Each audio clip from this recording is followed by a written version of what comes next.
Welcome to another Bourbon and Data Breaches, where we cover 5 of the most interesting breaches from this last week. I'm Steve. I'm Connor. This week, hackers don't discriminate. They just exfiltrate, from procurement spreadsheets to grocery chaos and a USB stick full of spy drama. Let's break down the top 5 most uncomfortably interesting breaches of mid-June 2025. It's about to get weird.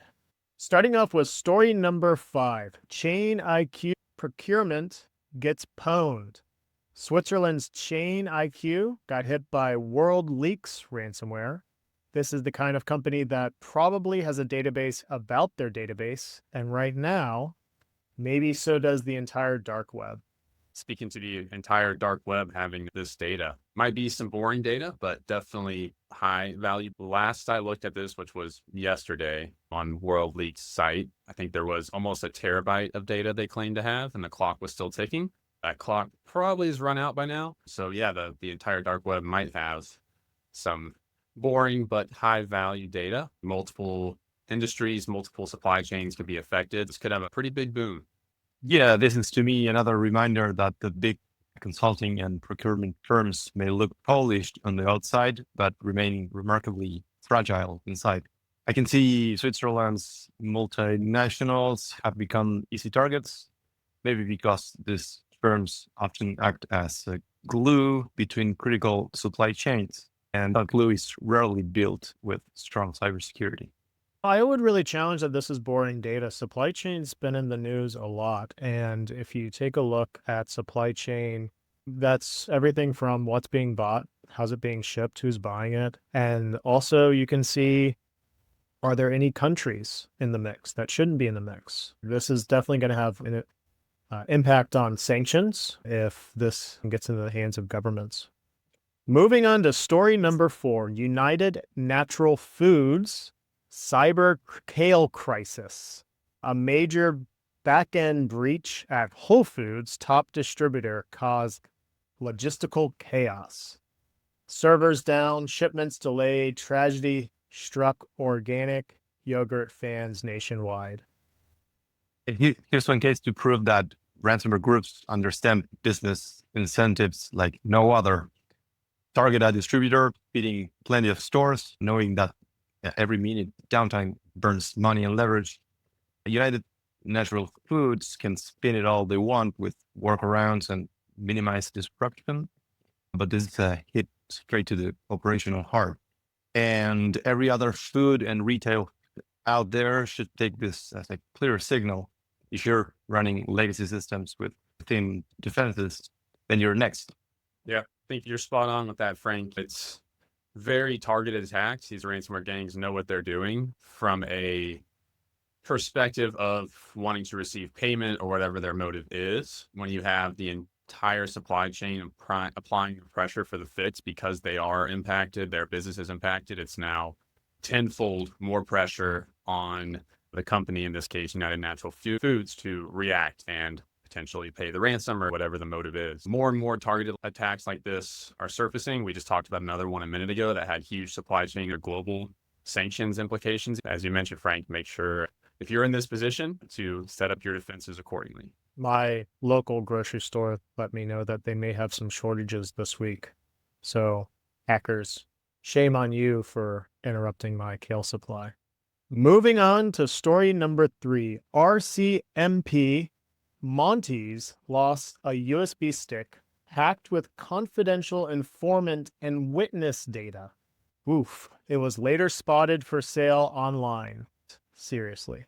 Yeah, this one blows my mind a little bit because I looked a little bit more into this and it was an unencrypted USB. Didn't even think to encrypt the USB in any capacity when there's witness data, informant data, all included. So haven't personally talked about a USB event in a while, but definitely something that's concerning that this is still occurring, and very concerning considering the real world implications, right? Witness protection, you have, again, confidential informant information. They're no longer confidential.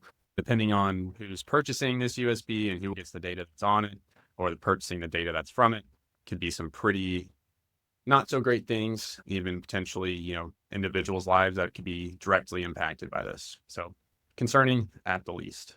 You got to wonder how lucky that hacker was who found a USB full of sellable information. Wasn't even encrypted either. Just plug it in. Couldn't have been a good Samaritan that found it. It had to be a hacker. It was a bad Samaritan. Yes.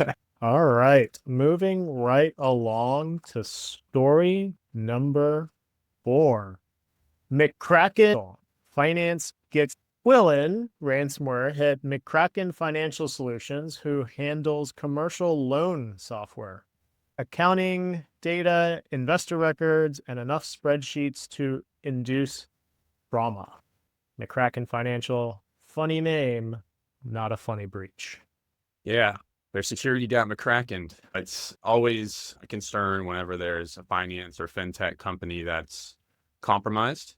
It's not just money, paperwork, PII, transaction history, the audit trail, whatever it could be. Some of the documents that were included look to be pretty sensitive in terms of the sample data that was posted by Quillen. Regardless, definitely has impacts on real people. Think about your bank. They got your social security number, everything there is to know about you from an identity fraud perspective. So definitely real implications and something we don't love to see. In another universe, the McCracken. It's like the McRib. And finally, story number 1. French Ministry of Education, Les Hackables. Stormy X claims to have breached his national education system. 40,000 personal records, including credentials and regional IDs, are now possibly floating around. Yep, absolutely. When these things occur, citizens are impacted, and it is a direct hit to public trust in these organizations. It's not like they have a choice but to give them their data, but it does impact the individuals affected or included. And it looks like that's 40,000 plus people in this case. Stormy, I believe, fully a ransomware as a service setup. I wonder which of the cyber criminals took the ransomware package and deployed this. I never like to see hospitals, healthcare, or children be impacted by these events. But to your point, Frank, there's so much pressure when it's a government entity, when there's individuals impacted directly for payment or for shame. I can see where they're coming from a criminal organization perspective, but don't like to see children impacted by these kind of things that are completely out of their control. Closing thoughts, supply chains, secrets, and school hacks. Let's review. Procurement breach, groceries breached, national police very breached. Finance breached and encrypted, and education tray breached. This week proves that your oatmeal, your mortgage, and your high school GPA all live in a world where one bad password ruins everything. Tell us which breach surprised you the most, or if you're now hiding your USBs like they're Horcruxes. Until next time, patch fast, encrypt faster, and keep your arugula offline.